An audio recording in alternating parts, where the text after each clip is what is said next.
Karena nggak bisa kita memotong Langsung habit orang, nggak sekaligus. bisa. Kayak tadi, Prosesnya. lu udah bisa naik sepeda, udah pasti nggak akan lupa kan. Sama habitnya sama. Akhirnya kita dari habit. Oke. Lu menjadi sustainability bukan recyclernya, tapi lu membuat orang terpapar apa itu sustainability, sadar. dan kemudian dia akan mencari tahu hanya karena mungkin dia fanbase lu, dia suka dengan visual. Jangan berharap pada pemerintah, mendingan lu berharaplah kepada individu yang bergerak. Udah itu aja. Yang intinya teman-teman kita semua bergerak semua, gitu. Apa yang membuat lo membuat ini dan kemudian ini kayak jalan lo kemudian ya yang kick your butts ini ya? Nah, gua tuh orangnya spontan. Uhui dong.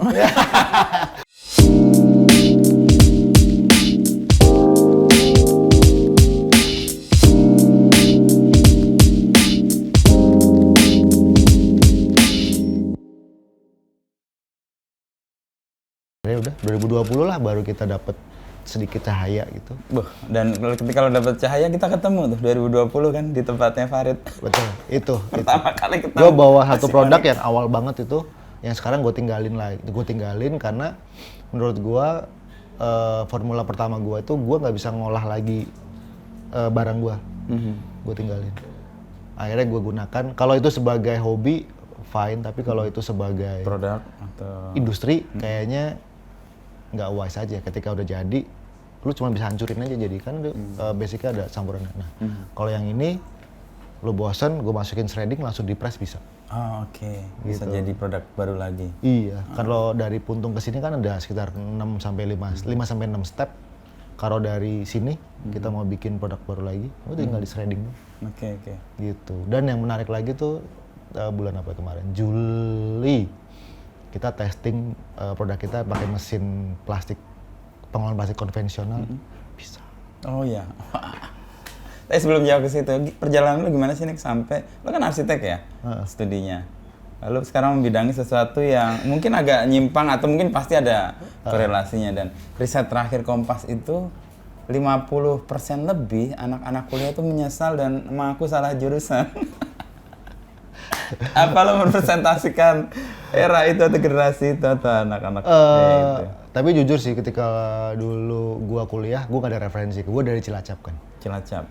Gua melihat Nusa Kambangan tuh tiap hari. Jadi kayak literally Nusa Kambangan. Nusa Kambangan, Pulau Nusa Kambangan. Penjara kan di atas gitu. Penjara itu asik. Itu kayak, iya, karena gua di pesisir kan, di pinggir pantai banget. Jadi kayak, ya nggak asing lah. Dan nggak ada referensi. Bokap gua mungkin dulu cuman apa ya, dokter Andes lah gitu. Kemudian nyokap gua SMA, bokap gua terakhir di Cilacap itu pegawai negeri. Jadi nggak ada referensi. Abang gua nggak nerusin, kakak gua di Semarang. Jadi gua nggak ada referensi, gua harus ngapain. Kuliah di mana, kuliah apa itu blank ada. gua. Akhirnya gua cuman suka gambar. Gua nanya temen gua, lu masuk SR aja. 2 kali nggak beruntung karena besokannya habis, gua daftar sebelumnya. Jadi besok sebelumnya habis, besokannya udah daftar kayak, udah nggak bisa mas, udah tahun depan deh, kelewatan lagi. Seni rupa, ITB gitu. Pengen deh gitu. Sampai 2 kali kelewatan, belum sempat daftar, akhirnya gue masuk Parahyangan, arsitek. Masih ada gambar-gambarnya lah. Dan gue nggak tahu arsitek Parahyangan tuh apa, arsitek tuh apa gitu. Sangat prestisius. Temen gue bilang, Nick, ada nih di sana namanya arsitek Parahyangan, lu daftar aja gitu. Udah gue cari tahu, daftar. Terus pas keterima, gue bilang, oh iya keterima gitu. Terus baru heboh, temen gue nangis-nangis gitu, aduh gak keterima udah 2 kali gitu. Kan gue baru tahu, akhirnya gue nyari tahu baru, gue sekolah di mana sih gitu. Gitu cerita. Jadi kayak gue nggak ada referensi apapun sampai kata tadi lu nanya salah jurusan apa enggak, gue nggak tahu. Gue masuk aja dulu. Baru semester 1 gue merasakan kayak gila, orang udah sampai sini, gue masih di sini. Gue nggak bisa komputer. Gue nggak bisa Photoshop, Windows masih 35 dulu. Tahun berapa tuh? 98. Oh iya, masih awal. Jadi kayak gue menyadari kayak, wah gila ya, gue kemana aja di Cilacap nggak tahu gitu. Karena dulu di Cilacap gue cuman sekolah, bengkel motor, balapan, udah itu doang. Akhirnya baru ngejar gue di kampus. 5 tahun berarti gue 4,5 tahun di kampus, gue ngejar tuh. Jadi kayak, wah ngejar.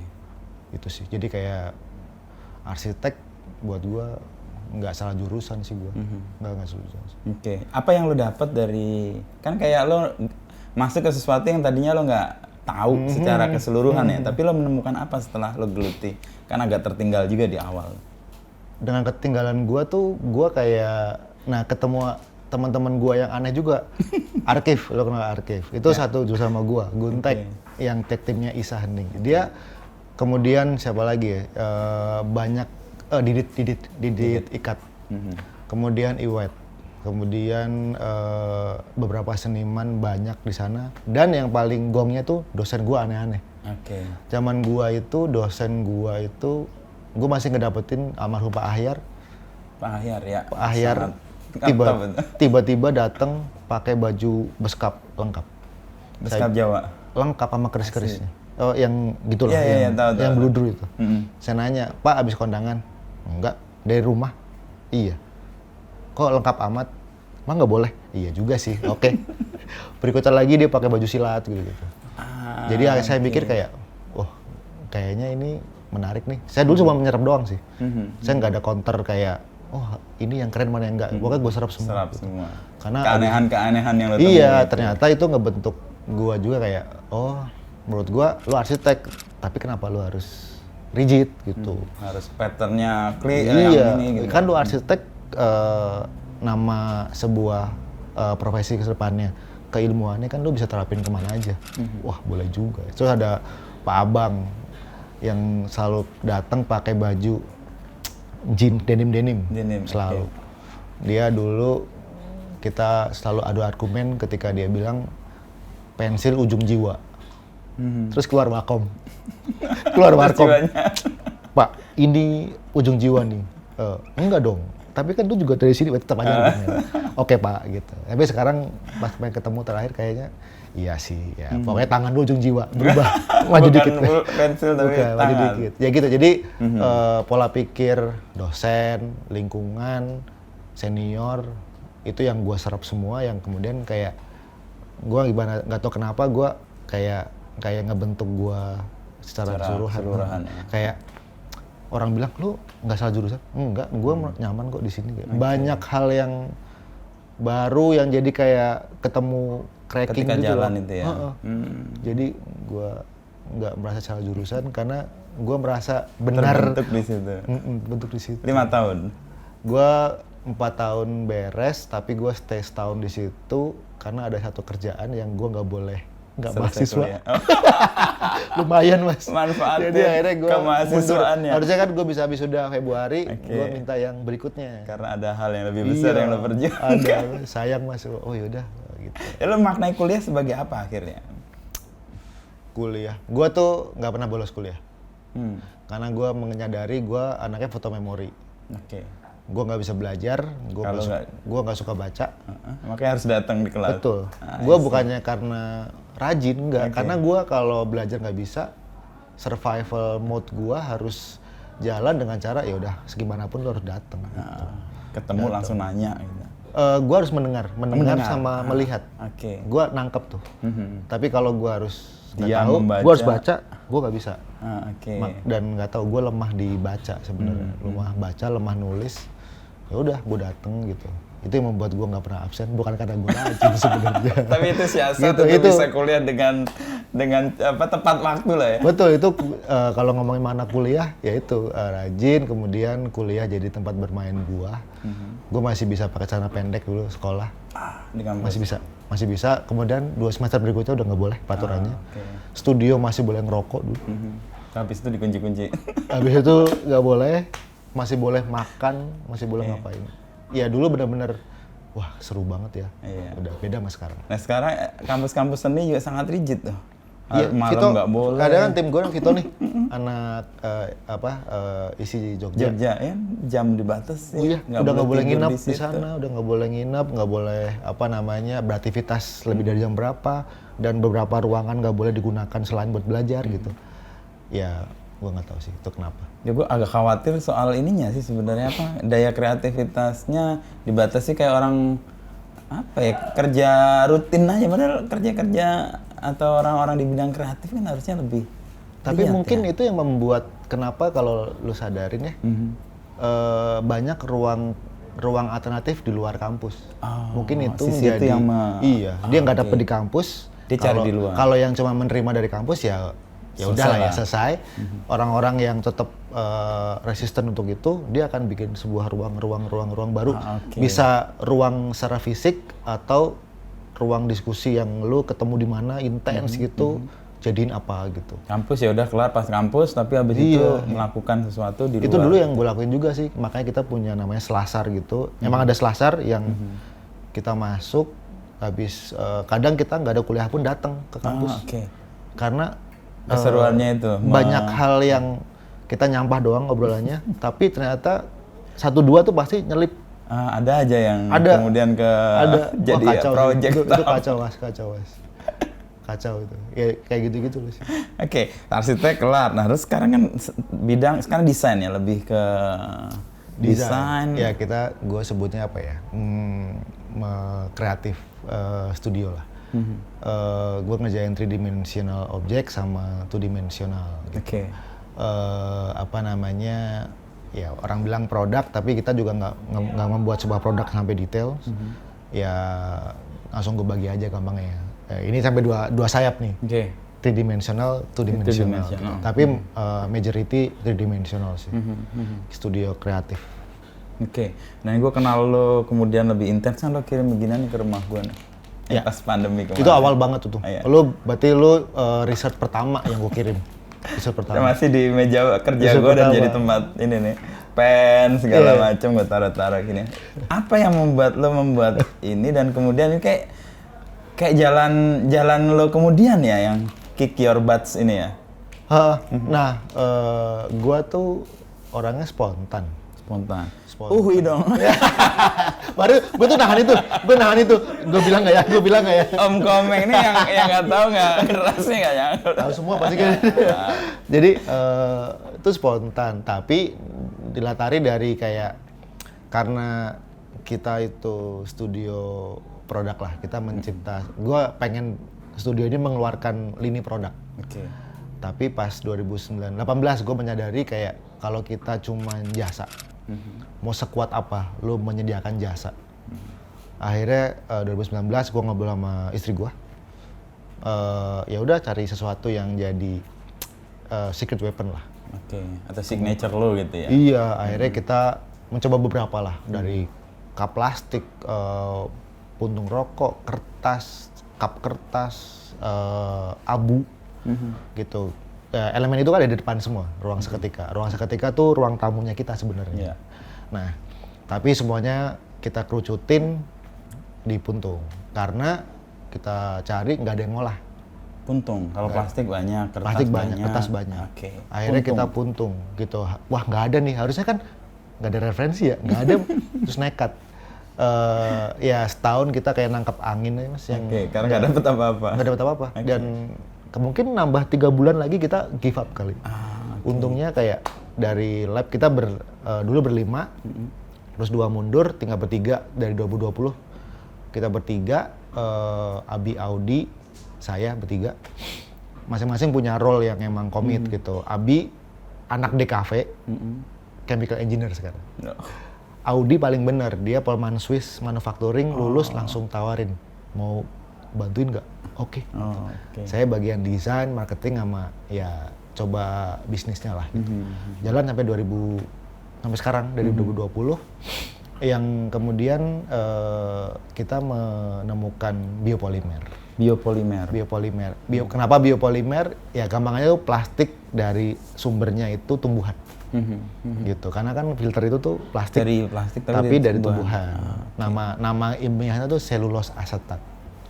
Selulose asetat. Itu tanaman apa? Itu semua jenis selulose tuh tumbuhan sebenarnya. Tumbuhan.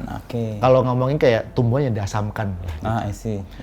Kemudian kita teruskan yang harapannya pas kita temukan itu bisa menjadi signature-nya ONX sebagai studio. Gitu. Bablas mas, terus akhirnya dibablasin, yang kemudian di 2022 kita patenin, lolos, tembus. Yang puntung itu, jadi kita pengolahan biopolimer sama kita sebutnya sela. Sela. Kan tadi kita ngomong Selulose asetat susah banget ya. Iya. Ya udah Sela aja. Oh, disingkat. Kita kasih nama Sela. Sela. Kita patenin atas nama Sela. Terus kita patenin proses biopolimernya sama formulanya. Menarik sih. Bertiga. Ya udah gitu. Yang ini DKV ITNS. S1, S2 tetap DKV, tapi kemarin tuh diakui peneliti aja. Kita diakui gitu aja, menarik lah. Nah, ketemu lo kemudian men-solve problem puntung itu apa yang mendasari? Apa karena emang kalian juga perokok semua dan rasa harus bertanggung jawab dengan sampah yang kalian buat atau orang lain buang? Gitu? Gue malah nggak pernah ngomongin lingkungan atau asal puntung dari mana, karena itu akan menambah kepusingan gue sebenarnya. Karena kan itu puntung itu atau rokok lah itu sensitif item ya. Perokoknya tuh cukup tinggi, kuat lah gitu. Akhirnya, sedangkan kita cuma butuh ya udah itu tuh udah ada di manapun udah ada. Ditemui lah ya. Ya udah itu aja gue olah. Jadi kalau di framing itu gue nggak tahu asal puntung dari mana, perokok kah, dari negeri seberang kena air ke bawah sini, efeknya ke lingkungan kita nggak pernah bahas. Intinya kita do something baru dari waste yang ada. Ketika ada efek ke lingkungan, ya gue berharap itu akan diteliti oleh yang ahlinya. Kesininya gue nggak bisa bahas gitu, karena menurut gue lu memilih untuk merokok itu preference individu, dan itu nggak ada apa ya, lu nggak boleh atau boleh itu juga abu-abu kan. Ya udah, gue cuman pokoknya gue studio desain, di depan gue ada puntung yang udah ada, gue olah menjadi sebuah material yang bisa digunakan. Dah, itu doang. Biar nggak pusing. Tapi kebutuhan untuk kemudian kan ini akan jadi produk ya, yang kayak jadi lini bisnisnya lah atau apa. Kebutuhan itu memang banyak di Indonesia. Jadi sebenarnya kebutuhan akan material baru. Gue sebagai desainer di sini tuh sangat susah mencarinya. Material baru yang bisa diolah lagi gitu. Sangat sedikit. Common apa? Akrilik, besi, resin, kemudian fiber semua. Itu susah untuk diolah lagi. Yang akhirnya ternyata itu menjadi sebuah oase buat industri kreatif. Jadi gue bisa bilang, yaudah gue benar ini pakai aja gitu. Makanya kita tuh lagi secara bisnis ngomongin dua hal lah gitu, end product sama material. Material di sini tuh gue pengen menjadi ya setitik harapan buat industri kreatif untuk menggunakan karena tadi ya keprihatinan sedikitnya material yang bisa dipakai. Iya, sedikit banget mas. Gitu. Kalau yang plastik itu mah gampang. Banyak. Tapi proses untuk jadi puntung tadi menjadi material itu kan panjang, Nick. Iya. Atau butuh berapa tahapan untuk kemudian dia bisa dianggap sebagai material yang bisa untuk industri kreatif macam-macam aplikasi itu? 5-6 step lah gitu. 5-6 apa aja itu misalnya? Iya, misalkan yang gampang. Pertama gini, dari puntung itu ngumpul dari mana? Nah, misalnya? di puntung tuh kalau lu pernah ke Brooklyn, lu ada tiang biru tuh. Ya, daun yang baur. warnanya biru sama pink. Nah, itu kita mulai di tahun 2021. Di mana kita tuh menyadari pentingnya lu buang puntung satu itu penting. Karena pada selama tempatnya. Iya betul. Karena selama ini lu mau formula lu bagus, lu punya produk keren, kalau di ujungnya lu membuat orang tetap buang kemanapun, buat gua nggak bertanggung jawab, ngapain lah gitu. Akhirnya kita coba sarikan, akhirnya kita punya 4 tuh, ada collect, research, design, produce. Akhirnya collecting kenapa kita taruh depan? Karena itu ujung tombak di mana kita bisa membuat, ya kita dapat raw material. Kedua, mengedukasi orang untuk bertanggung jawab terhadap post consumingnya. Ya. Gitu. Alhamdulillah di Brooklyn kalau gua tampung nambah terus loh. Jadi orang tuh udah mulai sadar dengan sendirinya untuk membuang ke situ. Pertama collect ya. Collect. Habis itu kita research jadi apapun. Tapi intinya itu kan sebuah rangkaian non fisikal lah gitu. Tapi yang penting adalah kita habis collect, kalau ngomongin sampai materialnya, habis collect kita olah langsung kita giling. Kita giling. kita giling menjadi flake basah gitu. Kita ada nama pakai solvent untuk menghancurkan gitu. Solvent, habis solventnya dipakai, kita masukkan namanya destilator. Kita tarik kembali solventnya. Oke. Jadi bisa dipakai buat berikutnya. Solventnya tadi. Solventnya. Nah, habis solvent ada kita keringkan. Oke. Habis kita keringkan, kita milling gitu. Jadi ada 1, 2, 3, 4, 5, 6 forming. Forming. Forming itu mau jadi apa? Oke. Gitu. Jadi 6 step itu sebuah proses yang kita patenkan. Itu dari sisi pembuatan material yang bisa Iya. dipakai untuk industri kreatif. Iya. Dan lu kan bikin satu produk dari material itu sendiri juga kan? Itu proses tahapan berikutnya berarti? Iya, itu forming sih. Forming. Forming. Jadi kayak bisa flake. Oh, ini ada nih. Bisa flake semua pada nggak tahu kayak apa. Nih. I see. Oh, ini kayak Kayak biji plastik. Iya, biji plastik. Emang ya. biji plastik, Mas. Ini sebenarnya. Ini bahan dari Puntung. Ini bahan mentah yang tinggal di press panas. Nah, dulu karena press panas kita beda sama mesin plastik biasa, kita bikin mesin sendiri. Itu yang jadi masalah lagi baru. Aduh. Akhirnya Audi cukup telaten dengan keilmuan dia di Polman Swiss Manufaktur. Dia terapkan di situ dan jadi mesin. Ini bikin ini. Dulu sehari satu, sekarang udah bisa sehari 25 dengan beberapa details di mesinnya yang mereka research, pendinginan, pemanasan, rilis semuanya sehari udah 25 sekarang. 25. Itu matters banget dengan alat yang sama. Tapi ya kita ada pendinginan, ditambahin sirkulator air, kemudian panel panasnya dibanyakin gitu. Ini pentingnya ada orang yang paham soal manufaktur itu. Dan mereka benar-benar research. Saya senang sih ya. Buat saya tuh saya respect lah ke kita bertiga tuh benar-benar saling isi. Saling isi. Nah, untuk material orang yang bisa ke industri kreatif itu material kayak ini. Iya, betul. Dia bisa olah jadi macam-macam ya. Betul. Dan terakhir lo punya produk kan bikin kolaborasi sama jam tangan itu ya? Iya, sama Pal Nusantara. Pal Nusantara. Dari Bandung itu dulu dikenalin, terus gue bilang gue ada material baru nih gitu. Mau cobain nggak gitu? Dia biasa pakai kayu kan? Pakai kayu. Terus akhirnya kita kirimkan, mereka bilang oh bisa nih, yaudah bikin 1 bisa, 10 bisa. Kayaknya masih belum proven nih, kalau kita nggak bikin di atas 100, kita bikin 200. Masih. Semua stabil, semua aman, mesinnya pun nggak rusak, mesin yang buat bikinnya semua aman. Ya udah proven bahwa material kami itu bisa digunakan di CNC, dipotong, di sanding. Bending bisa. Akhirnya baru 2023 kita rilis ke publik. 2022 kita nggak jualan, B2B aja, by order. Karena kita pengen memastikan setiap produk yang kita bikin tuh approve. Iya, dan quality-nya terjaga dari awal sampai akhirnya ya. Dan terakhir lo tadi ngasih tahu gue ini ya soal seringai. Iya. Ini juga aplikasi dari material yang puntung tadi. Ini 100% puntung. 100%. 100%. Gitu. Ini Jadi tuh pick gitar, pick bass ini ya. Iya, ini tuh sekitar 1, berapa gram gitu. Puntungnya. Ini buat ale, settingannya ale. Nah, itu salah satu privilege gua beruntung punya teman-teman baik. Yang membantu baik, untuk yang sangat membantu. Ini waktu itu gue bilang sama Sam, gue bikinin ya pick lu. Oh, dia sebenarnya nggak ada concern untuk itu?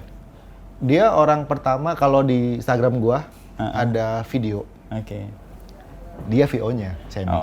VO-nya. Orang pertama yang gua recokin. Terus kayak kemudian, Nick, gue pengen nih bikin ini kayak gini. Ya udah kita ngobrol-ngobrol. Udah gue buatin ya gitu. Nah, kenapa besar? Ini emang formatnya Sammy. Dia udah pakai pick dengan ukuran ini. Saya cuma mereplikat secara pick bentuk, fleksibilitas dan ketebalan sama persis. Akhirnya kita bikin. Kita coba sablon bisa, ya udah ini. Iya, Sam Brown. Seringai. Save the earth, kill yourself. Kata-kata dia atau kata-kata lo? Enggak, dia. Ya nggak mungkin itu saya ini banget itu udah itu. Dia sadar betul bahwa bumi ini hancur karena manusia. Ya begitulah. Ya. Tapi emang terus aplikasinya emang macam-macam ya? Macam-macam, makanya kenapa gue bikin ini tipis proven. Dipakai, Sammy tuh mainnya kenceng banget, main bassnya. Dan ini Sammy bilang belum ada masalah gitu. Ya, udahlah gitu kita bikin. Dan akhirnya gue melihat Sammy pakai warna pink. Gitu dan kemudian asli Terus bikin jam. Oke. Jam itu rumit. Iya, Jam iya. itu rumit, proven. Kemudian kita kacamata. Kacamata. Kacamata itu paling susah untuk konsisten. Iya. Kita bikin terus sampai lebih dari 10. Ternyata bisa seragam, udah proof. Frame-nya itu. Iya. Yang lo bilang turtle skin tadi? Iya, itu bisa. Dan itu akhirnya kita bikinnya kalau mau di atas 1000 kita bagusnya pakai molding kan. Tapi kemarin dari lagi-lagi Audi bagian manufaktur, mereka bikin namanya jig. Jig itu kayak dia bikin kita pakai router, jadi akan ngemal sama. Terus konsisten terus-terusan gitu. ya. Baru detailing jadi gitu. Nah, apa yang lo usahakan ini kan kayak rintisan semua nih. Iya sih. Ketika lo jalan dan memulai itu kan belum ada kayak pattern atau hal yang lo bisa ikuti jalannya. Lo menempuh itu keyakinan apa yang membuat lo gue harus jalanin ini meskipun belum ada patternnya, pasarnya juga mungkin juga belum kebentuk. Lo 3 bulan tadi kan hampir collapse juga kan iya, yang awal tadi. Apa yang membuat lo bertahan? Gue nggak. Itu pertanyaan yang sulit gue jawab sebenarnya. Karena tadi gue bilang kan karena gue spontan. Spontan. Kedua, Uhuy, yang kayak lagi 2 kali sekali lagi dapat botol. Jadi gue cuman kayak gue tuh sangat suka dengan suatu hal kebaruan. Kebaruan. Gue selalu punya di kantong tuh pertanyaan, kenapa harus begini gitu. Kenapa nggak yang lain? Iya, Kenapa gitu. nggak begitu? Makanya dulu gue bukan beruntung sih. Waktu SMA teman-teman gue brengsek aja gitu. Jadi gue baik. Mungkin kalau gue berteman dengan teman yang baik, gue yang brengsek. Mungkin gue selalu opposite kan. Jadi kayak atas sesuatu ya. Akhirnya kayak ya udah studio desain harus begini, ya udah gue begini gitu. Background gue arsitek, gue terapkan. Makanya karya-karya dari studio ini tuh arsitek banget sebenarnya. Karya gue seninya apalagi arsitek banget. Iya. Yang kemudian itu yang mendasari gue setiap langkah ke depannya itu ya udah, gue yakin pasti akan menemukan. Apalagi dengan walaupun gue by feeling gitu, tapi ada KPI checking gue tetap. Oke. Kayak, Jadi penyeimbangnya ya. Iya, ini nggak mungkin, nggak Spontanitasnya mungkin. tetap gitu. ada. Makanya ukuran. ketika yang pertama gue kill, karena gue feeling nggak bisa nih. Kenapa? Gue nggak bisa bertanggung jawab untuk mengolah menjadi produk mentah lagi gitu. Akhirnya udah nggak seterusin secara industri. Oke. Gue bagikan sebagai ilmu terapan buat teman-teman melakukan di rumah. Harapannya ketika dia perokok, dia ngumpulin, ntar gue mau bikin pot, gue dapat ilmunya gitu. Sampai akhirnya pengalaman yang seru terakhir kemarin Juli tanggal 8, kita bikin workshop mengajarkan pengolahan puntung. Tebak di mana? Di mana? Dalam Cipinang. Serius? Asli. Penjara. Penjara Cipinang. Gue seneng sih karena di mereka tuh puntung bersih banget. Karena dihabisin Betul. sampai habis. Karena itu kemewahan. Kemewahan. Jadi Gue belum akhirnya- pernah masuk sih, tapi Jangan dong, jangan masuk dong. nggak masuk liputan ya kan? Gitu, akhirnya Tapi gue bisa bayangin, iya, bersihnya akhirnya saya. mereka tuh puntung bersih, akhirnya kita ajarkan. Oke. Ada 15 gitu, 15 Peserta. binaan gitu yang ikutan, yang kemudian mereka harapannya akan menularkan lah gitu. Jadi keluar mereka dapat bekal gitu. Oke. Kayak gitu-gitu yang pengen kita juga lakukan sih. Jadi kalau lain-lainnya apa kedepannya itu ya by feeling aja sih. Ya, oke. Tapi feeling lo nggak serta-merta karena feeling doang kan, tapi juga ada Ada checking KPI yang, checking, ada KPI yang checking. membuat lo juga ngerasa kalau ini kira-kira udah kebablasan lo harus narik. Kalau Iya. kira-kira nggak works, lo harus tahan. Sama ini, gue ada parameter ketika temen gue banyak mempertanyakan dan ini kayaknya kok banyak hal yang negatif yang gue dapetin, itu jadi satu radar gue juga. Oke, kayak Iya, boleh feedback, feedback dan ya. orang-orang di sekitar gue tuh jujur aja kayak ini kayak enggak deh, ini oke, ini jelek, ini enggak gitu. Jadi enak gue dapet feedbacknya. Sama ya ternyata banyak korporat, kemudian orang-orang yang gue gak kenal, kita terhubung. Sebelum gue ngomongin revenue, ngomongin bisnis Model atau apa gitu. parameter gue cuma satu, banyak circle gue baru. Itu salah satu parameter paling mudah gue untuk melihat bahwa ini grow. Oke. Karena- Nggak di situ-situ aja gitu ya. Iya, dan gue bisa kenal dengan orang-orang, gila itu dengan Ki Georbat gue bisa kenal banyak orang di luar lingkungan gue sekarang sih. Itu satu parameter yang gue ambil lah. Ya, KPI checkingnya salah satu itu ya. itu. Jadi jaringan meluas juga ya. Itu berarti kan kalau kita nggak menarik ataupun kita nggak ada manfaatnya, nggak mungkin itu akan membentuk sebuah circle baru kan. Gitu sih. Itu parameternya. Jadi ya itu cara gue untuk meyakinkan bahwa project gue akan jalan dan punya prospek atau enggak ya. Iya. Kemarin lo terakhir ada apa kayak kompetisi ya, desain dan sebagainya, bisa cerita apa itu Nick? Dan kayaknya akan ke Tokyo nih, kita bisa ketemu nanti kita ke Jepang nih. Amin. Jadi pas 2022 lah, 2023 kita ada di info sama apa? Oh sebelum 2015 ini deh, 2015 gue tuh ke Jepang. 2015. Ada pameran namanya Good Design. Good Design, oke. Good Design Jepang, gue liat wah keren banget nih, produk-produk paling mutakhir lah ya, terbaru lah, gitu. Okay. Inovasi gitu. Dalam hati gue bilang sama istri gue, pengen nih satu hari gue di meja ini gitu. Itu 2015. 15. Apapun desainnya, apa bentuknya, gue pengen nih ada display ada meja di meja ini gitu. Oke. 2023. Good Design ya. Good Design buka submission, kita masukin. Kita masukinnya bukan desain produk ini tapi materialnya. Oh, raw material yang tadi yang putih ini. Okay. Kita masukin Selaflex dengan kategori Research and New Material Development. Research and New Material Development. Akhirnya kita penjurian 1, penjurian 2 lolos. Good Design Indonesia, alhamdulillah kita menang. Kita masuk Best Design.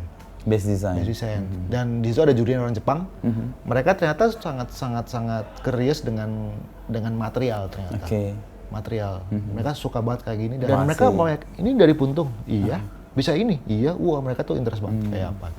Yang kemudian alhamdulillah kita masuk Best Design di GDI. Yang kemudian kemarin di Jepang dibawa ke Jepang kan GDA. Ya insya Allah kita mendapat angin segar di sana. Segar kan bulan Oktober itu masih segar banget. Ntar Oktober kita akan announce dapat awardnya apa enggak, walaupun kita dapat ya kisi-kisi. Oke. Gitu. Ya, program yang ini tahunan atau apa? Tahunan. Tahunan ya? Tahunan. Sama kemarin tuh juga hal menarik lagi, kita 10 besar World Cup Startup. World Cup Startup, yang Kick Your Butt sini? Iya, dari 10 finalis, 2 yang non-tech. Lo salah satunya? Gua sama namanya Grow. Grow itu makanan bayi.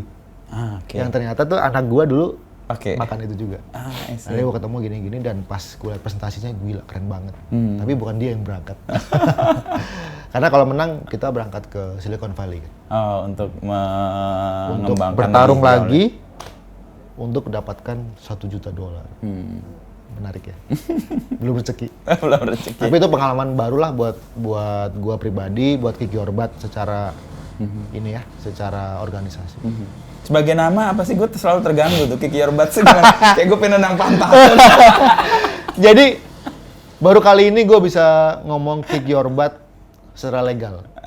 Di panggung gede gue ngomong Kick Your Butt legal. Legal.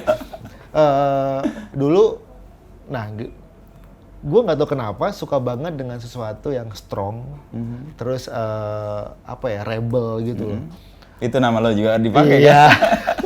Terus sebelum Kick Your Butt, project pertama gue itu namanya Kiss My Ash. Jadi kita mengolah ash, apa namanya, abu. Abu ya. Abu. Ternyata abu itu sebenarnya nggak jadi problem sebenarnya. Karena kena air, kenapa? Dia akan lumer. Terus ternyata ada permasalahan butt, apa puntung. Terus gue pikir, ya biar series lah namanya Kick Your Butt. Udah Kick Your Butt jalan. Yang intinya sebenarnya kayak gue ngomongin secara konsepnya tuh kick itu berasumsi adalah selalu sebuah awalan. Oke. Suatu yang keras, lu memulai sesuatu maka ada kickstart. Yeah. Motor pun ada kickstartnya. Kemudian kick itu suatu yang esensial, powerful. Akhirnya yaudah Kick Your Butt aja. Jadi yaudah do something with your butt aja. Gitu, secara meaning di belakangnya ya. Tapi kan secara market, ataupun market setelah kita di belakang itu emang suka dengan sesuatu yang rebel lah gitu, yang strong. Contohnya suka tatoan. Terus dia suka swearing word gitu. Jadi gue pikir untuk masuk ke market mereka Itu bisa lah. harus punya sesuatu yang strong secara brand lah. Makanya sampai tahun ini revenue kita dalam bentuk brand. Oke. Jadi ngebangun brand sekuat mungkin Supaya dia Yes. muncul sebagai Yes. entitas ya yang Iya. kuat. ngap sih. Belum lah, baru 2-3 tahun 3 kan. tahun lumayan Mas. Sampai kemarin temu Farid Oke. di Surabaya. Dia Ya ngebaca. dia pasti gambar itu. Pas ketemu gua di apa namanya di kafenya Edward. Oke. Sebelumnya pas di venue seringnya main. Sering nggak? Iya, iya. Mas, kok gue nggak pernah lihat lu posting motor baru? Kenapa? Ya tahu sendiri. Ya, aku paham. Gitu. Intinya lu lari kemana duitnya? Belum. Mesin gue lebih gede lagi. Oke. Kan mesin gue cuma segini doang. Iya, Sekarang lebih mesin gede gue lagi. segede ini. Gitu. Oh, ketawa-tawa. Kebacain, ketahuan Mas. Sabar ya Mas. Terus dia bilang, lu gimana? Sama. Ya, begitulah ceritanya. Tapi fase untuk kemudian lo yakin bahwa ini akan bisa punya prospek, itu selain tadi punya jaringan yang meluas, itu apa sebagai startup itu yang membuat lo bisa, ini kita harus perjuangkan keras ini. Ada satu, ini salah satunya, ada beberapa parameter yang gue ceritain. Satu parameter adalah, gue punya dulu klien. Lain. Dia salah satu orang penting di perusahaan itu. Out of nowhere, tiba-tiba dia bilang, gue mau resign. Oke. Oke. 3 hari setelah itu, ke studio gue. Ngapain? Enggak. Gue mau ikutan Kick Your Butt. Oke. Gitu. Jadi lihat value-nya berarti. Akhirnya gue nanya kenapa gitu. Toh lu udah enak di sana karena dia udah Ya. top tier gitu. Enggak, karena gue believe sama apa yang lo kerjakan. Terus gue bilang, ya believe nggak akan bikin hidup. Bisnisnya gimana? Prospek kok dia ngejabarin. Akan ada begini, kedepannya akan begini. Jadi menarik. Oke. Akhirnya ngobrol-ngobrol panjang lebar. Per bulan kemarin lah kita jadi berlima sekarang. Oke. Yang satu lagi tuh ya udah temenan kita lama, kita geng Lawless gitu. Mereka foundernya Lawless, kemudian gue juga kan fansnya Lawless juga. Kita sering ngobrol, terus mereka oke deh gue ikutan. Ya jadi lengkap ngomongin gue desain marketing dan Bisnisnya lah ya. culture-an gitu ya. Ada chemical engineer, ada manufacturer, Manufaktur yang tadi. marketing tadi gabung planner, planner. director dulu ya. Kemudian ada business and development sama bisnis politik. Oke. Beres. Berarti itu yang membuat lo salah satunya kenapa ini Iya. yakin. Tadi kan bisa circle nih. Ini individu dengan value yang menurut gua, lu ngapain tempat gua gitu. Udah, akhirnya kita berlima jalan ke depan. Nah itu yang gue believe. Kedua, material kita 2022 udah proven untuk dibuat bentuk apapun. Oke. Di bending, di apapun. Dan lo udah punya hakinya juga kan? Punya Ya itu penting sih, patennya. Ya akhirnya dari 2 itu aja udah gue yakin untuk kedepannya ini akan menjadi produk yang akan mungkin berguna buat orang banyak. Ya buat kita semua di sini pasti berguna. Ya kedepannya lebih banyak lagi yang bisa menggunakan. Ya akhirnya akan sirkular aja gitu. Oke, ya. Gitu, sesimpel itu sih. Karena gue bukan orang bisnis, jadi feeling aja. Tapi kemasukan orang yang tadi believe itu kan membuat ini value-nya menjadi nyata kan kelihatan. Ya, jadi kayak checklist aja sih kayak ya menurut gua ya gua sedikit bangga, tim juga semakin solid. Ya udah, semoga itu akan mempercepat pertumbuhannya, cepat firm gitu. Ya, Biar cepat. ternyata lembah belief nggak bisa kasih makan, bisa jadi direvisi tuh. Ya. Karena jangan kalau punya iman segede apa bisa pindah gunung lo katanya. Iya, saya belum tahu kalau itu. Saya nggak berani komentar. Tapi aplikasi yang lo akan bayangkan dengan material yang lo temukan ini apa aja turunannya? Selain tadi kita lihat ya, ini lalu pick, kacamata, industri musik kan itu nggak akan, gue nggak tahu di mana berakhirnya lah. dan akan selalu banyak talent-talent baru gitu. Dan teknologi ini masih digunakan karena selain sebagai tools, sebagai represent, juga, kan? betul. Kemudian fashion akan jadi satu industri yang gua gagas. Kita lagi ngobrol sama Lucky Sarwo, dia bilang, ntar gue kenalin ya sama Citra Mata Memandang, cocok nih gitu. Akhirnya kan gue lagi developing ini mas, kancing. Gitu. Industri fashion gue cuman yaudah aku produksi kancing aja lah gitu. Gitu, ngobrol sama Jenahara. Ya, dia kan bentukannya gitu, tapi dia secara pemikiran cukup liar kan gitu. Orangnya juga open gitu, nggak, walaupun dia desainer muslim, tapi dia tuh cukup rebel di industrinya lah gitu. Itu ngobrol-ngobrol, udah kayaknya mau bikin sesuatu sama dia juga. Jadi fashion salah satu industri yang gue juga gas. Desain udah pasti lah ya, karena itu ranah gua. Otomotif juga ya. Otomotif karena kan otomotif sekarang elemennya banyak ya, gitu kayak yang plastik ataupun apapun itu mencoba.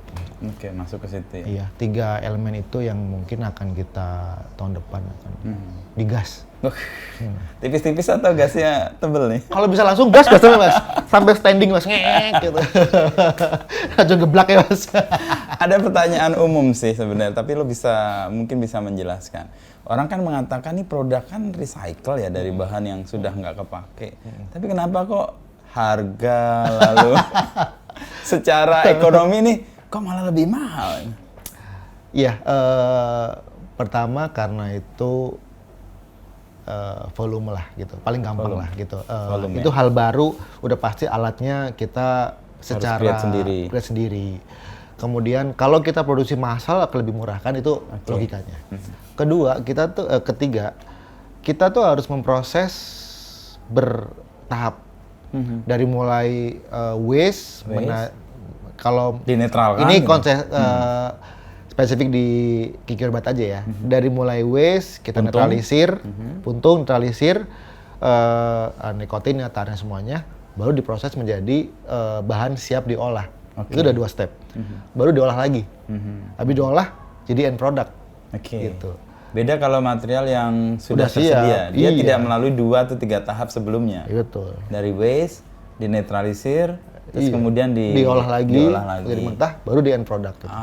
Itu logika paling gampang. Beda kalau kita udah pakai biji plastik normal lah gitu. Nah, biji plastik normal kan dia dari fuel, dari minyak bumi kan. Itu kan tinggal yaudah forming aja langsung gitu.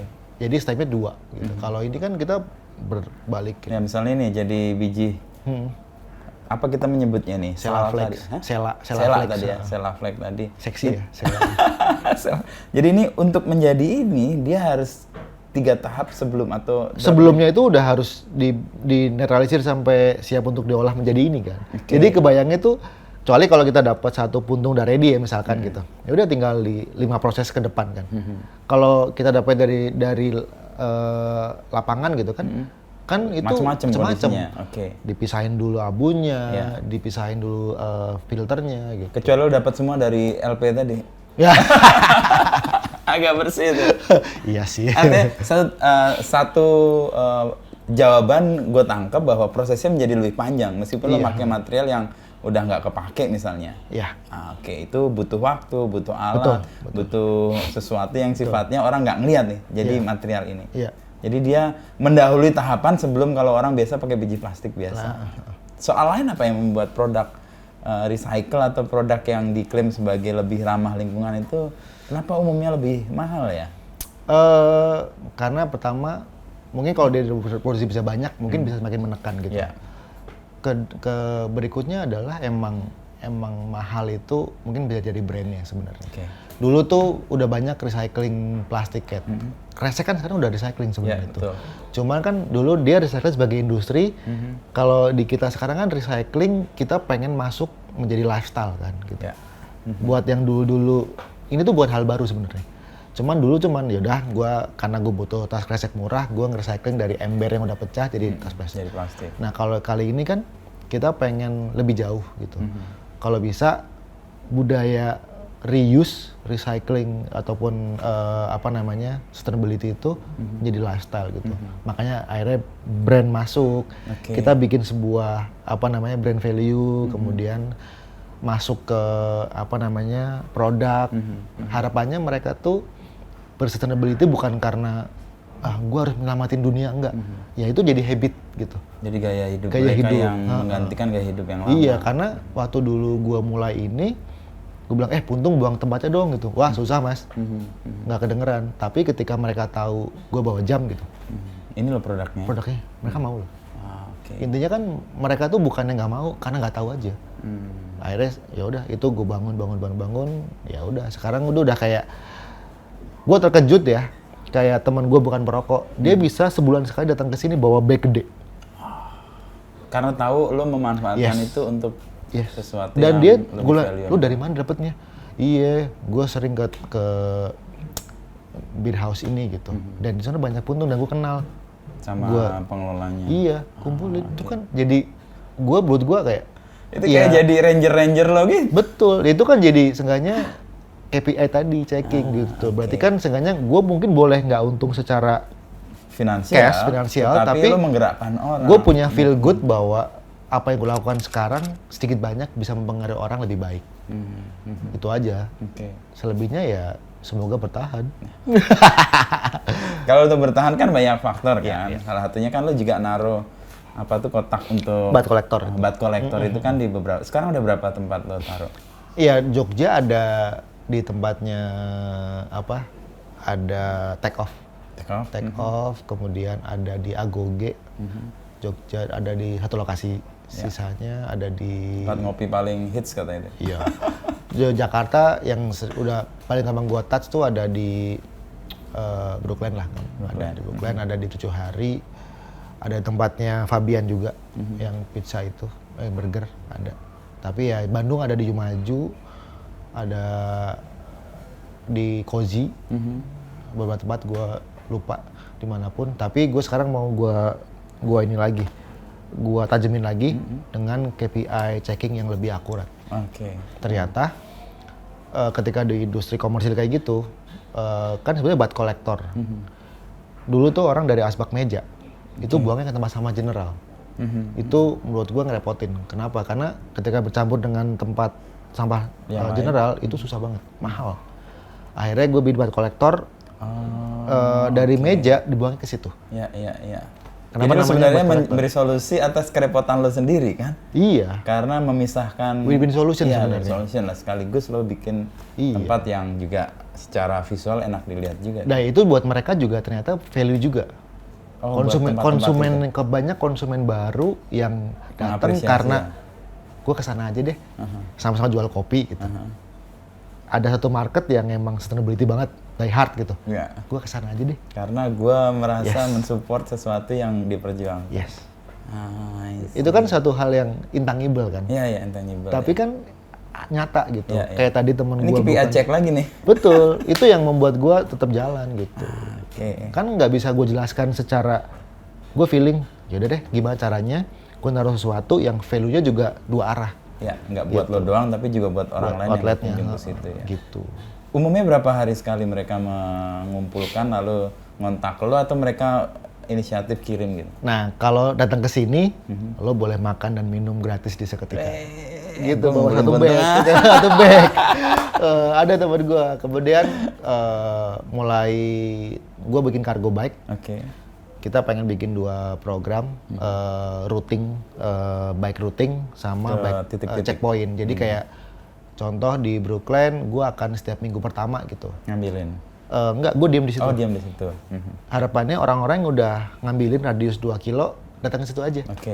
Dapat kopi dari Lucky gitu. Kemudian gue pindah ke Cinere di mana gitu. Terus gue di sini gitu. Mungkin akan kebangun setelah 3 bulan.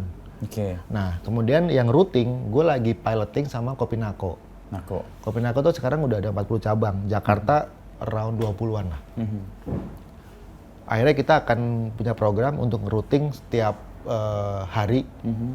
Kemudian pakai cargo bike gitu. Pakai cargo bike. Nah, ridersnya, kemarin gue baru ngobrol sama Hendy, Vespa Messenger. Baik. Teman kita juga itu. Iya, jadi akhirnya kayak boleh nggak kalau ntar kedepannya ridersnya dari WMS gitu. Untuk collect dari. Akhirnya kan kita punya sebuah bisnis yang sirkular kan. Iya. Gitu sih. Dan berkolaborasi secara seru juga itu. Ekosistemnya kebentuk. Ekosistemnya kebentuk. Iya. Ya. KPI lagi. Ya, KPI checking lagi ya. Handy, jadi ingat Handy gua. Ya dia merintis itu dengan sangat gigih itu, jatuh bangun, jatuh bangun. Sama. Ya dia naik turunnya katalah, karena kan itu sebuah profesi yang nggak populer kan. Persis. Ya. Tapi matters sebenarnya. Ya, kalau itu di apa istilahnya diseriusi dan ada support yang clear gitu ya. Untuk pengiriman paket yang radius per RW aja itu kan cakep banget kalau sepeda semua. Betul. Coba kan kalau di sini emang harus keren lah. Gitu. Ya kan itu harus keren gitu. Coba akhirnya kan kalau kita cuma mengandalkan volume akan berat. Berat. Ya udah harus ada sisi brand, yang lain ya. B2B brand lah gitu. Maka dia kerjasama dengan pengiriman dan sebagainya. Beberapa ini kan pengiriman. Ya itu harusnya begitu. Kalau baik quantity kayaknya agak berat. Iya. Nah, lu men-solve sendiri untuk kan kebutuhan materialnya akhirnya nanti akan banyak karena lu udah patenkan si siapa tadi Sela ya? Sela Flex ya? Sela Flex. Keren banget. Ini Sela Flex, jadi ntar ada Sela board. Jadi kita patenin nama Selanya. Oh, Selanya. Turunannya gitu. Ntar ada Sela board, Sela Flex, Sela powder. Nah, kan akan banyak nih kalau apalagi ntar lo makin harapan kita kan itu sesuatu yang meluas karena lo men-solve problem kan. Kebutuhan puntung kan akan makin gede tuh. Nah, udah kebayang juga berarti akan membuat kayak apa ya? Kumpulan orang-orang atau individu-individu atau inisiatif yang mengumpulkan. Iya, makanya gue kenapa kepikirannya adalah kita ngebangun kesadaran. Nggak langsung ke volume collectingnya. Oke. Karena percuma kalau volume collecting ketika kita nggak ngebangun kesadarannya, akhirnya akan transaksional ke depannya. Orang ngumpulin karena harus gue jual gitu. Beda kalau ya karena gue yang konsum ini, post konsumnya harus gue iniin. Gitu. Itu malah lebih lama loh sebenarnya. Tapi proses itu untuk lebih, membangun kesadarannya itu ya. Itu gue believe ketika lu ngebangun sesuatu yang nggak instan, nggak akan bertahan lama. Yes. Gitu kayak lu naik sepeda pelan-pelan bisa-bisa, lu nggak akan pernah lupa naik sepeda kan? Persis. Gitu. Sama lah. Cuman emang ya harus dimulai, kalau nggak bisa mas. Iya. Gitu. Investasi ini aja lah, investasi jangka panjangnya emang membangun kesadaran secara ini ya, secara komunitasnya lah gitu. Kedepannya jadinya ketika walaupun gua harus membeli dari mereka pun, itu mereka tuh seenggaknya di lapangan tuh nggak ada lagi yang berserakan lah gitu. Rokok tuh bermasalah karena berserakan sebenarnya. Persis ya. Dan di semua negara ternyata. Semua negara. Dan kalau kita lihat membangun kesadaran itu kan berarti ada tools yang lo pakai ya untuk membuat lo pakai model campaign atau sesuatu yang ada stimulan lo bikin untuk simultan gitu. Kita bikin Circular Day. Circular Day itu dulu awalnya setiap ONX ini ulang tahun kita bikin ONX Fest. Circular Day ini ada. Oh ini, wah. Circular Day. Ini LM. Ini kos panitia mas.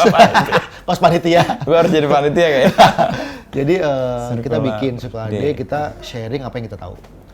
Kita nggak pernah bilang kita mengajarkan, tapi kayak sharing knowledge yang kita tahu. Gua share. Kalau mereka tahu, balik ke kita aja gitu.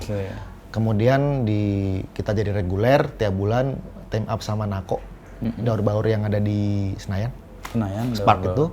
Udah tiap bulan, besok tanggal 8 ada lagi ngomongin, yang besok tuh ngomongin upcycle after party. Ketika lo ada acara gede apapun kan lo menggunakan banner apapun itu. Nah itu mau diapain kemarin piloting, pokoknya Nako sekarang lagi piloting sama Nako.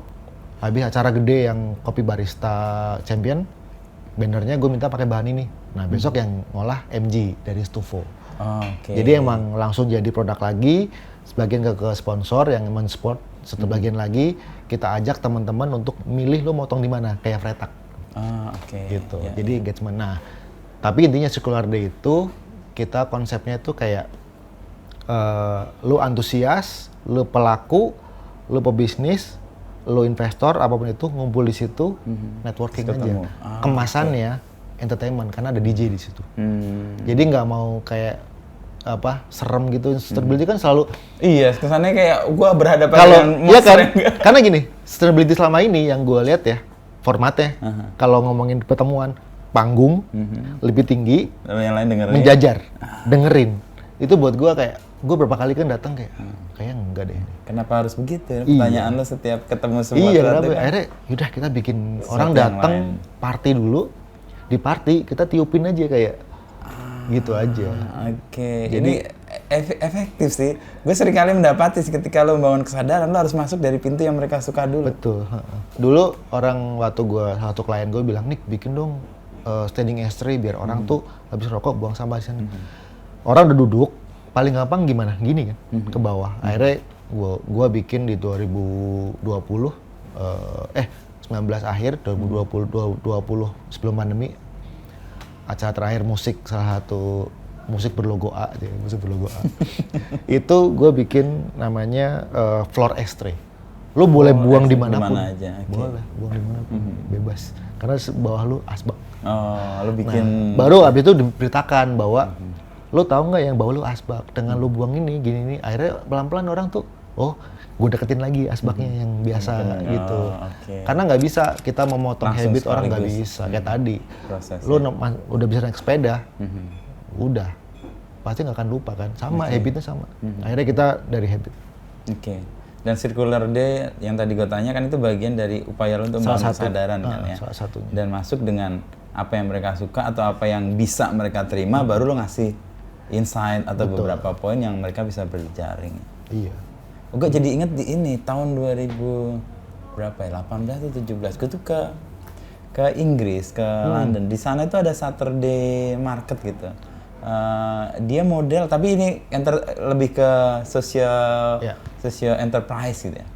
Yang sama, dia bangun ekosistem, bangun kesadaran bagaimana lo saling support untuk social enterprise itu dengan cara dia campaign produk yang memiliki value sama untuk dikampanyekan rame-rame. By Itu- social namanya itu. Iya, itu di luar, di beberapa negara, gue sempet datang tuh yang di UK, di London, sama di itu di Munchen. Munchen. Mereka tuh ada kayak iya sebenarnya kayak flea market gitu. Persis. Cuman Yes. mereka hanya menjual barang-barang yang mereka bikin sendiri dan mereka komit untuk itu, dan akhirnya kayak lo boleh beli dengan produk gua dengan buy cash atau lo dengan boleh produk beli yang lo lain. bawa produk apa. Kayak barter. Kayak barter ya. Keren ya. sih Iya, gitu. iya. Iya, barangnya emang kecil-kecil ataupun barang-barang yang bukan esensial. Tapi kan itu tadi gue bilang ngebangun Persis. ya. sebuah kepercayaan. Ekosistem, lalu Ekosistem. membuat orang juga ngerasa ada temannya kan. Ya, Lo punya dia jadi kayak keresahan, tapi keresahan lo nggak sendirian. nggak sendirian gitu. Itu yang sebenarnya kan sulit buat kita sekarang. Oke. Gua tuh orang sosial banget. Gua nggak bisa kerja sepi, gua nggak bisa kerja sendirian, Oke. olahraga sendirian nggak bisa. Jadi kayak gua harus rame. Jadi kayak gua ajakin teman-teman. Makanya gua. circular day-nya yang dipilih adalah ajab-ajab. Wah, itu keramaian yang kan membuat orang menurut gua punya sekarang tuh keseruan. DJ itu ataupun DJ lah, itu pertama mereka simple. Kita sediain alat, main bisa. Dan secara space kecil, dan udah banyak DJ debutan tuh ada. Oke, ada Gitu, dari vinyl, kesempatan dari untuk apa. Iya, akhirnya kan mereka tuh butuh expose kan. Butuh Akhirnya panggung juga kan? Butuh panggung juga. Akhirnya udah, kita makanya tadi kan pelaku non sustainability pun bisa terlibat. Bisa terlibat, ya. Ini yang gue dapat feedback dari Stereoflow, Adi. Oke. Dia gambar di sana kan. Dia cuman bilang, Nick, gimana ya caranya gue berkontribusi terhadap project lu sustainability gitu. Terus Nako bilang, udah kita mau bikin daur baur nih gitu. Sampai Nako pun komit ya bikin daur baur. Daur baur. Nama itu dari dia. Dari mereka, bahwa sebuah perusahaan membuat outlet daur baur, brand baru Ya. yang ternyata berhasil. Oke. Ngebangun bahwa orang datang ke sana, ngelihat langsung barnya pakai apa gitu. Nah, Adi terlibat gambar fasadnya. Oke. Yang gue bilang, ya lu udah terlibat bagus. Kenapa? Lu menjadi sustainability bukan recyclernya, tapi lu membuat orang terpapar apa itu sustainability, sadar. dan kemudian dia akan mencari tahu hanya karena mungkin dia fanbase lu, Iya. dia suka dengan visual, itu nge-trigger dia untuk datang ke sana dapat ilmu gitu. Iya. Jadi kayak kita membuat semua orang tuh bisa berkontribusi. Jadi nggak kayak eksklusif banget. Betul. Para pejuang lingkungan yang sangat itu kan bayangan yang agak sebenarnya orang agak canggung mau ikut. Gue nggak seperkasa mereka. Betul. Itu yang akhirnya udahlah. Tapi buat brand kan itu juga sesuatu yang menguntungkan kan. Misalnya tadi nyebut Nako ya, pakai daur baur. Di antara ribuan atau ratusan ribu brand kopi, ada kopi yang punya gagasan atau punya langkah nyata untuk sustainability, kan nilai tersendiri itu dia. Ya mungkin mereka menyadari itu ya, sampai mereka walaupun ini gue yang menginisiat dari grupnya mereka tuh satu grup lah.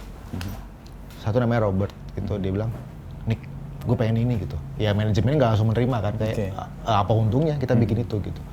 Tapi dengan kita meyakinkan, brandnya bilang, ya udah jalan aja, tanpa ada revenue target.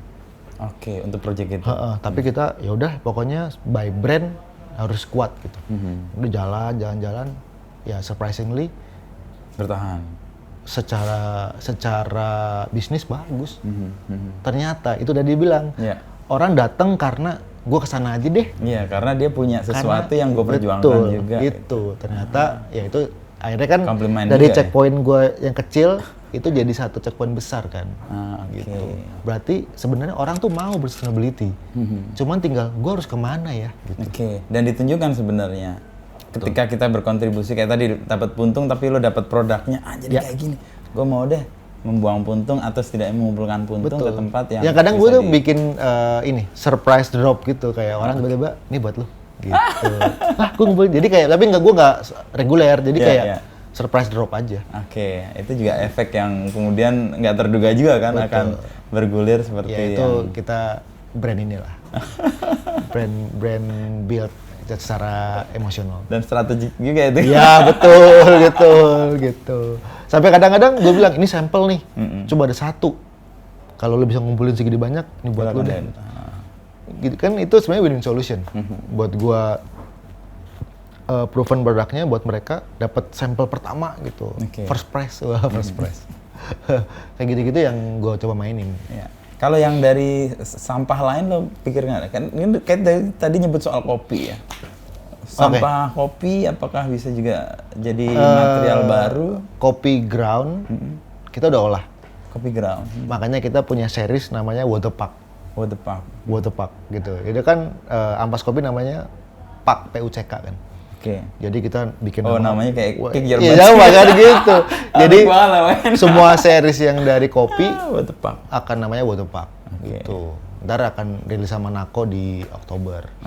Warnanya tuh dark brown gitu, dan kita bisa nge-push sampai 50-50. Kopi ground 50, Sela Flake 50. Bagus banget. Jadi apa tuh nanti turunannya? Apapun. Ntar mungkin akan ngeluarin, kalau jadi ini on process jam, kemudian multipurpose, terus ada beberapa produk turunannya juga. Itu aja. Seru ya? Iya, makanya walaupun sebenarnya coffee ground itu nggak urgent untuk diolah, karena dia organik sebenarnya. Persis, beda kalau kayak puntung atau tapi kan gini, ketika coffee ground itu dibuang, nggak, kan orang bilang itu kan jadi pupuk gitu, jadi pupuk gitu. Iya, lu mau punya energi apa lu untuk datang ke pertanian, lu naruh gitu. Akhirnya kan dibuangnya ke tempat sampah general. Iya, dan dicampur. Ujungnya di TPA gitu. Akhirnya ya udahlah kita mulai aja. Makanya sama Nako kita tuh lagi menggagas sesuatu lebih besar lagi. Insya Allah sih harusnya Oktober jalan. Kita menggagas sebuah komitmen akan yang kita sebut, gue kemarin dari Kikerbert mengajukan. Kenapa dari Nako nggak bikin namanya domestic waste solution? Akhirnya kita ketok palu kerjasama untuk mengolah sampah domestiknya Nako menjadi infrastruktur baru. Insya Allah itu lancar ya, kedepannya akan begitu. Karena mereka tetap membuka cabang banyak kan. Gitu. Secara bisnis mereka masih banyak cabang yang harus dibuka. Dari 40 cabang yang ada, mereka pengen semuanya diganti menggunakan sampah yang mereka hasilkan. Oke. Tabelnya, Sirkular ya. iya, gitu. Membuat secara brand juga akan lebih Iya. powerful sih dibanding Iya. kedai yang sama. Tapi nggak semua orang menyadari itu kan. Iya, iya. Akhirnya mereka believe apa akan kita kerjakan, kita kerja sama, getting bigger. Dari Kiki Arabat pun akan semakin punya KPI checking berikutnya, industri bisa replicate industrinya, berarti kan secara bisnis itu proven. Iya, iya. Yang kemudian kita dari Kiki Arabat pun kita lagi nge-develop sebuah manufaktur. Oke. Sama tadi yang Iya. tim yang ahli manufaktur tadi. Betul. Dari Ya kadang kan kita Romansis tadi. punya berlima nih yang dengan masing-masing role-nya tuh saling itu saling akhirnya isi ya. ya udahlah gitu. Lo kan seperti di commercial marketing, yang satu di bisnis model dan lain-lain gitu.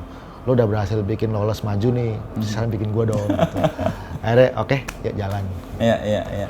Dari semua jalan yang lo kemudian lalui ini, lo kan ketemu dengan orang-orang yang sebenarnya nggak jauh dari lo juga dan saling support akhirnya ya. Iya. Jaringan atau relasi dalam konteks usaha lo itu sejauh mana membantu ya? Ya gue waktu itu sempat bikin quote waktu di Pecah Kuca. Ya jangan berharap pada pemerintah, mendingan lu berharaplah kepada individu yang bergerak. Udah itu aja. Yang intinya teman-teman kita semua bergerak semua, ya. gitu.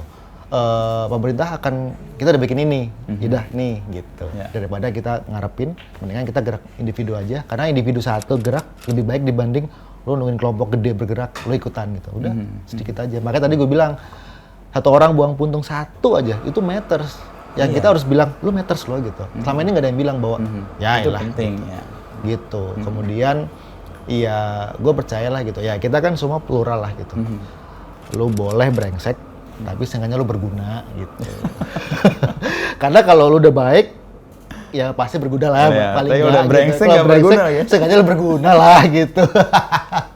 Tapi kadang-kadang ya karena lingkungan yang plural ini sangat banyak insight yang menarik gitu loh. Oke. Yang akhirnya kayak, wah menarik ya gitu. Temen-temen gue ternyata tuh dia kesannya kayak brengsek banget nih gitu. Tapi ternyata setelah pas ngobrol pemikiran, gila sih. Oke. Dia di sini, wah nggak ada yang bukan meme-meme yang itu. Wah, Di sini, gue di sini. bukan Bukan gitu. itu. Jadi ya menurut gue bisa bilang gue survive karena teman-teman gue sih. Gue nggak bisa bilang survive karena gue bisa ngapain, enggak. Ya karena support Survive system di karena teman-teman itu. Ya. ekosistem, dan gue besar di komunitas. Dan kelihatan sih teman-teman lo bergerak bareng juga kan? Iya. Dalam bidang lingkarannya tuh masing-masing, kan? lama-lama beririsan Iya. gitu. Seneng gue dengan quote lo tadi, jangan berharap pada pemerintah, berharap pada individu-individu yang bergerak. Iya. Ya itu kan artinya menggerakkan dan menjadi semua itu kayak kalau titik gelombang itu kan gelombangnya jadi meluas ya. Betul. Banyak ya. Gitu aja. Satu terakhir nih, udah sejam lebih nih, Nick. Tadi lo sebut project sustainability. Itu kan seringkali kan kesannya sangat formal, menjemukan.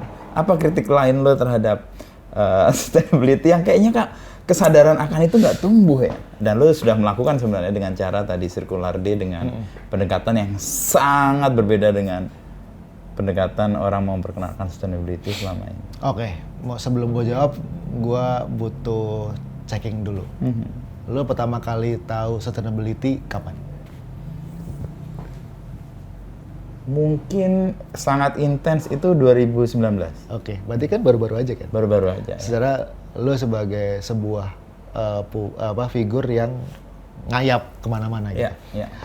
Apalagi teman-teman yang Umum. nggak ngayap gitu. Iya. Nah, intinya informasi akan pentingnya sustainability itu tuh nggak banyak. Selain formal, dulu kenapa formal? Ya sebenarnya itu kayak ada gitu, karena kan sebuah program, Sis. lo harus punya sebuah Oke. turunannya untuk report gitu. Habis itu orang oke, kita harus ngumpulin sampah gitu. Tapi part sampah Berikutnya, diapain tuh nggak ada, kepotong. hilang. Sering kan kayak program Persis, memilah sampah. penyuluhan di kecamatan mana. udah foto-foto, ya udah reportnya sampai itu doang kan gitu. Nah, yang akhirnya gue pikir kayaknya menarik nih kalau sustainability kita buat jadi pop culture gitu. Kan jadinya menarik gitu. Jadi ya udah informal tapi tujuannya tuh fokus lah gitu. Ya. Gitu aja sih karena itu doang yang gue bisa. Dan luas impact-nya mungkin juga tak terduga ya. Karena kalau pop culture kan mungkin orang yang nggak ngerti atau nggak peduli atau bahkan antipati terhadap sustainability pun ketika datang dia malah mungkin terpapar dan bisa geser atau berubah. Iya, itu gue mencoba beberapa jalur. Orang yang sustainability karena keren ya udah nggak apa-apa. Lu mulai dari itu aja. Ya. Orang yang karena gue bisa jualan, ya nggak apa-apa. Gue bisa terlibat dari sisi networking gue, nggak apa-apa. Yang penting intinya kan satu. Jadi gue buka selebar-lebarnya. Kayak tadi Circular Day juga party formatnya. Karena kan semua orang nggak ada yang menolak party. Kan? Ya udah jalan aja gitu. Akhirnya kayak orang-orang yang pengen mau dong gini-gini, yaudah yuk kita develop bareng. Dan kesempatan ketemu itulah yang membuat ruang-ruang itu menjadi luas ya. Betul. Jangan berharap pada negara, berharaplah pada individu-individu yang sedang bergerak atau bergerak bersama. Pemerintah. Pemerintah. Iya, kadang kan banyak orang yang nunggu perintah kan. Iya benar. Udahlah geraknya dulu gitu. Iya, pemerintah sih. Ulang. Jangan berharap pada pemerintah. Berharaplah pada individu-individu yang bergerak. Onyx nih. Thank you Nick ya. Sama-sama. Wah, sejam lebih nih kita ngobrol di studio yang keren banget nih. Warna-warnanya membuat gue ngerasa happy terus nih. Lo kasih bau apa ini kok? Di sini mungkin ini kan dari cat akrilik, kemudian di sini masing-masing orang dulu ada insen gitu. Jadi mungkin auranya aja yang kebentuk. Jadi karena kita cowok semua, jadinya ya kayaknya jauh dari rapi ya. Tapi untuk cowok ini termasuk rapi sih. Masa udah tuh nyelip di sini, nyelip di sana. Ruang kerja gue sih. Ruang kerja gue lebih kacau dari ini. Ya gitu. Karena gue ada temen punya apa, gue kolek punya. Wah. Ya bagus berarti kayak gitu. Ya support lah. Yoi. Bagian dari upaya untuk memanjangkan semangat mereka. Betul. Kan? Nick, thank you ya. Sama-sama. Terima kasih ya. Sip.